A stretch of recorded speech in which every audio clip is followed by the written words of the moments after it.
Ce qu'on reproche surtout dans notre action contre les OGM, c'est pas d'empêcher la recherche, mais au moins que la recherche se fasse sans endommager notre planète et qu'elle soit dans l'intérêt de la collectivité et pas de quelques-uns. Parce que derrière tout ça, il y a l'appropriation des potentiels des semences et de toute la diversité par quelques multinationales. Je crois que c'est plus un procès du type de développement qui est à faire à travers les OGM aujourd'hui, en disant que de fait, c'est nous rendre plus en plus dépendants de quelques firmes au niveau international, parce que je crois qu'ils sont 3 ou 4 à travailler sur les OGM, et pas plus, et à nous rendre dépendants. Leur dernière trouvaille d'ailleurs, et si ils avaient de l'éthique, ils n'auraient jamais cherché à mettre au point une technique comme le gène terminator. Le gène terminator est un gène qui est incorporé aux semences pour les empêcher de se reproduire. C'est un combat qui est très vieux. Je dirais que ça fait longtemps que les semenciers essayent d'empêcher les paysans de ressemer leurs propres semences. S'il y avait, tant soit peu, de l'éthique derrière les OGM, ce gène-là, au niveau politique, on aurait dit on ne le met pas en place. Les premiers qui ont collé vont directement avoir du monde sur le dos. Et pendant ce temps-là, les autres pourront coller plus tranquillement. Voilà. Qu'il n'y ait pas un effet de panique et qu'on n'aille pas tous directement d'office devant les caisses pour se rassembler. Ah non, non, non. Il faudrait qu'il y en ait quand même prévu 2, 3 qui restent dans le magasin et qui continuent à coller. Mais non, justement, c'est pas tous les yaourts. C'est certains produits Danone qui ont des trucs OGM. C'est pas le yaourt nature qu'il y en a dedans. Tu as pour les chocolats. Il y a un rayon de chocolat, quoi. Cool. Donc là, tu peux y aller. Hein. Alors, le groupe 1, biscuits d'apéritif et biscottes. Ça intéresse qui? T'en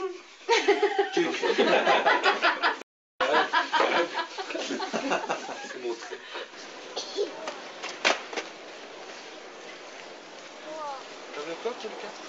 Oui. Voilà. Un peu, tu veux?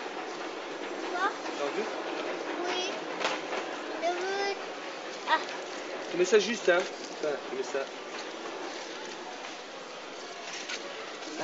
Regarde, papa. Je vais ramasser les papiers à toi.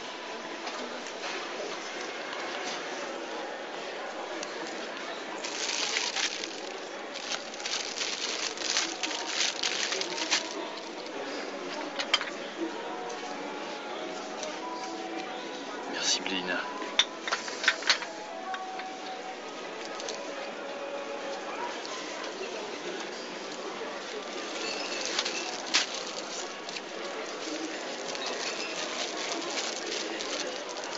Quand vous achetez des produits mentionnés sur le petit papier, vous cautionnez les organismes génétiquement modifiés.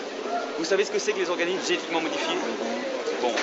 Alors pour l'instant, on sert de Kobe. Vos enfants servent de Kobe, vos petits-enfants servent de Kobe, enfin tout le monde sert de Kobe. Ce qui est important, c'est que ce qu'on voudrait, c'est que le politique fasse pression sur les grandes surfaces, sur les grands distributeurs, pour que dorénavant, sur les produits, soit marqué organisme génétiquement modifié. Qu'on sache ce qu'on achète. Parce que chaque geste que vous posez est un acte politique. Vous cautionnez une cause, vous n'en cautionnez pas une. Et ça, c'est important. Faut pas... Vous savez, il y a Pierre Rabhi qui dit ça. Aujourd'hui, on est retombé à l'ère du néolithique. Les gens rentrent dans les grands magasins, ils cueillent. Ils savent plus ce qu'ils cueillent, mais ils cueillent. Quoi.